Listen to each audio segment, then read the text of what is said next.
হেফাজতের সংগ্রামী সিনিয়র যুগ্ম মহাসচিব, ঢাকা মহানগরীর সভাপতি মাওলানা জুনায়েদ আল হাবিব, উপস্থিত হেফাজতে ইসলাম বাংলাদেশের কেন্দ্রীয় মহানগরী নেতৃবৃন্দ, সমবেত বিক্ষুব্ধ তৌহিদি জনতা, সর্বপ্রথম আমি বাংলাদেশের মাটিতে হিন্দুত্ববাদের নৃশংস আক্রমণে শাহাদাত বরণকারী চট্টগ্রামের সহকারী পাবলিক প্রসিকিউটর তরুণ আইনজীবী শহীদ সাইফুল ইসলাম আলিফের শাহাদাতের প্রতি শ্রদ্ধা জ্ঞাপন করে তার রূহের মাগফিরাত কামনা করছি এবং তার ছোট্ট কচি শিশু সহ তার শোক সন্তপ্ত পরিবার পরিজনের প্রতি আন্তরিক সমবেদনা জ্ঞাপন করছি।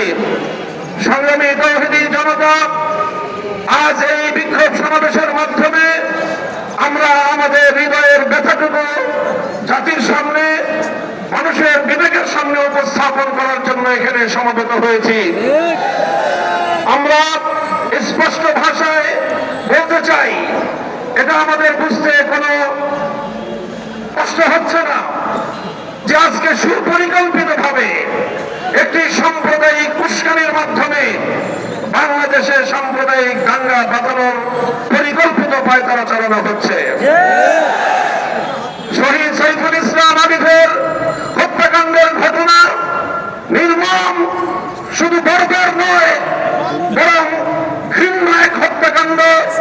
প্রকাশ্য দিবালোকে আদালত চত্বরে একটি সন্ত্রাসী সংগঠনের সশস্ত্র সন্ত্রাসীরা একজন তরুণ আইনজীবী, সরকারি কর্মকর্তাকে টেনে হিচড়ে নিয়ে হত্যা করবে, এরকম বর্বরতার দৃশ্য দেখার জন্য বাংলাদেশ প্রস্তুত নয়। বাংলাদেশ আজ অগ্নিগর্ভ, বাংলাদেশের প্রতিটি মানুষের হৃদয়ে আজ রক্তক্ষরণ হচ্ছে।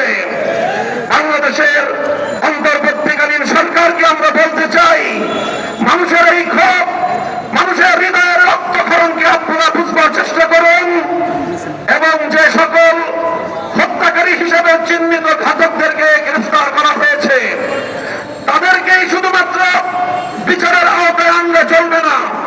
আমাদের স্পষ্ট দাবি হল, এই ঘটনার নেপথ্যে যারা রয়েছে সেই নেপথ্য খুনিদেরকে বের করে মুখোশ উন্মোচন করতে হবে, তাদেরকেও বিচারের আওতায় আনতে হবে। শহীদ আলিফ হত্যাকাণ্ডের জন্য ইস্কনের স্পষ্ট মদতদাতা খুনি শেখ হাসিনাকে আসামি করে তার দেশবান্ধবদের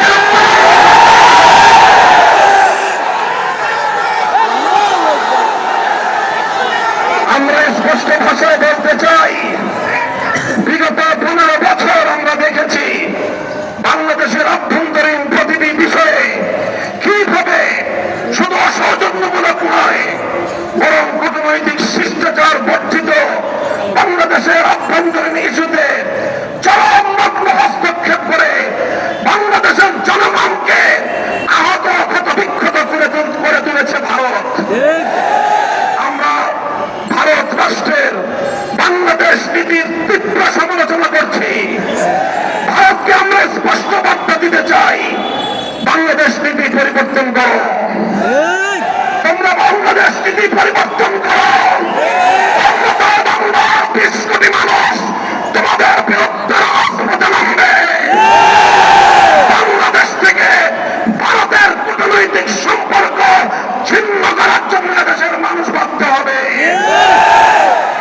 আমরা স্পষ্ট ভাষায় বলতে চাই, আইন শৃঙ্খলা রক্ষাকারী বাহিনীকে আমরা বলতে চাই, চিন্ময় কৃষ্ণ দাস তার তৎপরতার দ্বারা কথা দিবালোকের নয় পরিষ্কার, সে ভিনদেশী গুপ্তচর হিসেবে ভূমিকা পালন করছিল। বারবার সে তার সেই প্রভুর দেশে গিয়ে সেখান থেকে নির্দেশনা নিয়ে এসে বাংলাদেশের অভ্যন্তরে নৈরাজ্য সৃষ্টি করবার পায়তারা চালিয়েছে। দিনের পর দিন, মাসের পর মাস প্রশ্রয় আশ্রয় থেকে ভারত এবং আওয়ামী লীগের যৌথ প্রযোজনায় ইসকন তৈরি করা হয়েছে। এই ইসকনকে নিষিদ্ধ করার মধ্য দিয়ে আওয়ামী লীগ এবং ভারতকে স্পষ্ট বার্তা দিতে হবে, বাংলাদেশ তোমাদের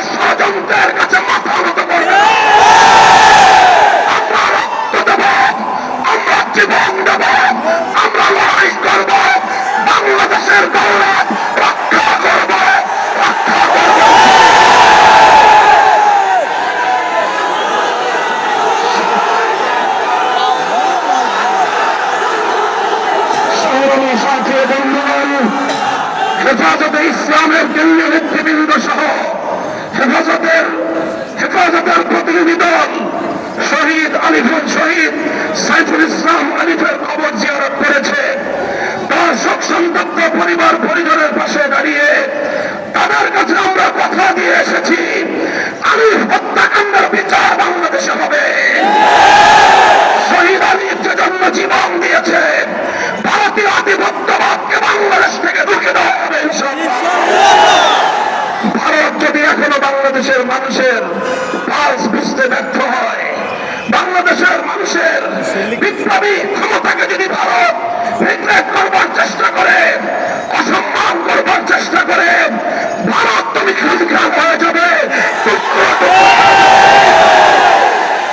পার্শ্ববর্তী কোন একটি দেশের সঙ্গে তুমি সুসম্পর্ক রক্ষা করতে পারোনি। প্রতিটি রাষ্ট্রের অভ্যন্তরীণ বিষয়ে হস্তক্ষেপ করে তুমি সার্ক অঞ্চল থেকে তুমি একঘরে হয়ে গিয়েছ। তোমার পাশে কোন দেশ নাই। চারপাশ থেকে আমরা ক্ষুদ্র শক্তিগুলো যদি তোমার হাত পা নাক চেপে ধরি, তুমি দম নিতে পারবে না। বাংলাদেশের বুকের উপর দিয়ে তোমার সেবা দাসীকে বসিয়ে তুমি একটার পর একটা চুক্তি করে বাংলাদেশ বিরোধী সকল স্বার্থকে ধ্বংস করে একতরফা ভারত সকল স্বার্থ নিয়ে গিয়েছে। বাংলাদেশের বিরুদ্ধে ভারতের বিগত 15 বছরের সকল ষড়যন্ত্রকে আমরা নিন্দা জানাই এবং আবার স্পষ্ট ভাষায় ভারতকে বাংলাদেশ থেকে পরিবর্তনের আহ্বান জানাই। আমি বলতে চাই, পলাতক শেখ হাসিনা, ফাঁসিবাদী শেখ হাসিনা, খুনি শেখ হাসিনা খুন এবং হত্যাকাণ্ডের আসামি। বাংলাদেশের বন্ধু রাষ্ট্রের দাবি করে তুমি বাংলাদেশের এই খুনি আসামিকে মাসের পর মাস তুমি প্রশ্রয় দিচ্ছ। আবার এখন তোমার কোলে বসে সে বাংলাদেশের ইসকনের পক্ষে সাফাই গায়। বাংলাদেশের মানুষকে এতটা দুর্বল ভাবলে ভুল করবে ভারত। অতীতে আমাদের অনেক ঐতিহ্য রয়েছে, ইতিহাস রয়েছে। আমরা ছোট হতে পারি, আমরা ভেরুকা পুরুষের দল নয়। যদি আমাদের উপর যুদ্ধ চাপিয়ে দাও, যদি আমাদেরকে এবারেই তুমি একতরফা হত্যা করবার চেষ্টা করো, যদি আমার জনপদকে আমার ভাইয়ের রক্ত দিয়ে যদি তুমি রঞ্জিত করো, তাহলে আমরা তোমার বিরুদ্ধে প্রতিরোধ করে তুলব। আমরা সংগ্রামী সাথী ও বন্ধুগণ, হেফাজতে ইসলাম বাংলাদেশ দেশের সকল ধর্মপ্রাণ মুসলমানদের প্রতি উদাত্ত আহ্বান জানাচ্ছে। শহীদ সাইফুল ইসলাম আলিফের হত্যাকাণ্ড আমাদেরকে স্পষ্ট বার্তা দিচ্ছে। এই হত্যাকাণ্ডের মাধ্যমে বাংলাদেশে নৈরাজ্য সৃষ্টি করে রক্তের হোলি খেলা খেলানো, এটাই হলো বাংলাদেশ বিরোধী শক্তির অভিন্ন টার্গেট। কাজেই তাদের এই ষড়যন্ত্রের পাতা ফাঁদে আমরা পা দেব না। আমরা কোনোভাবেই সহিংস কোনো কর্মসূচি পালন করবো না। শান্তিপূর্ণ ভাবে টেকনাফ থেকে দুনিয়ায় আমরা তীব্র প্রতিবাদ এবং প্রতিরোধ আন্দোলন করে তুলব। শান্তি হবে আমাদের হাতিয়ার, ধৈর্য হবে আমাদের সৌন্দর্য। শেষ মুহূর্ত পর্যন্ত আমরা ধৈর্য ধারণ করব। আমরা রাষ্ট্রকে বলবো, সরকারকে বলবো, চিন্ময় কৃষ্ণ দাসকে ভালোভাবে রিমান্ডে নিয়ে জিজ্ঞাসাবাদ করে বাংলাদেশ বিরোধী ষড়যন্ত্রের তথ্যগুলো তার কাছ থেকে আপনারা উদ্ধার করুন। শেখ হাসিনা তাকে কত টাকা দিয়ে তার সন্ত্রাসী বাহিনীকে দেশের বিরুদ্ধে লড়িয়ে দিয়েছে সে তথ্য উদ্ঘাটন করুন। ভারত তাকে বাংলাদেশের অখণ্ডতা ধ্বংস করবার জন্য কিভাবে উস্কানি দিয়েছে, কি তাকে মন্ত্র দিয়ে বাংলাদেশে বারবার পাঠাচ্ছে, সেই তথ্যগুলো উদ্ঘাটন করে জাতির সামনে আপনারা বাংলাদেশ বিরোধী সকল অপশক্তির মুখ সম্মোচন করে দিন।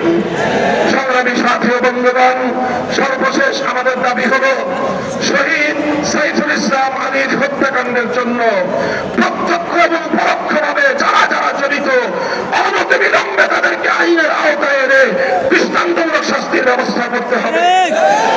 সেই সঙ্গে সন্ত্রাসবাদী জঙ্গিবাদী সশস্ত্র সংগঠন হিসেবে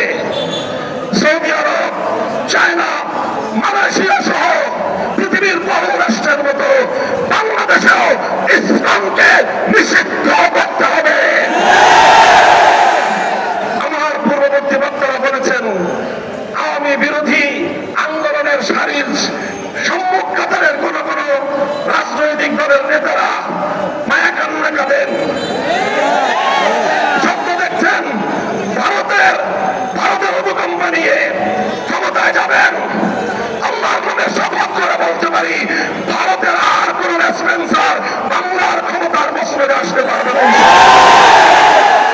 কাজেই বাংলাদেশের জনগণের পাশে দাঁড়ান, ভারতকে নয় দেশের জনগণকে খুশি করুন। ইনশাআল্লাহ বাংলাদেশ সেই আধিপত্যবাদের যুগকে পেছনে ফেলে এসেছে।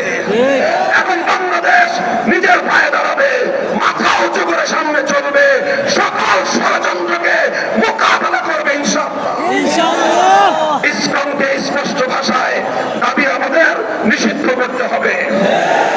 যদি এই দাবি আদায়ে সরকার অথবা বিচার বিভাগ যদি গড়িমসি করে, হেফাজতে ইসলাম বৃহত্তর কর্মসূচি দিতে বাধ্য হবে। আমাদেরকে সে কথায় যেতে আপনারা বাধ্য করবেন না, সেই আশাবাদ ব্যক্ত করে বক্তব্য শেষ করছি। আগামী দিনের সংগ্রাম এবং যে কোনো উত্তাল সময়ে পাশে থাকবার উদাত্ত আহ্বান জানিয়ে আখির দাওয়ানা আলহামদুলিল্লাহি রাব্বিল আলামিন। আসসালামু আলাইকুম ওয়া রাহমাতুল্লাহ।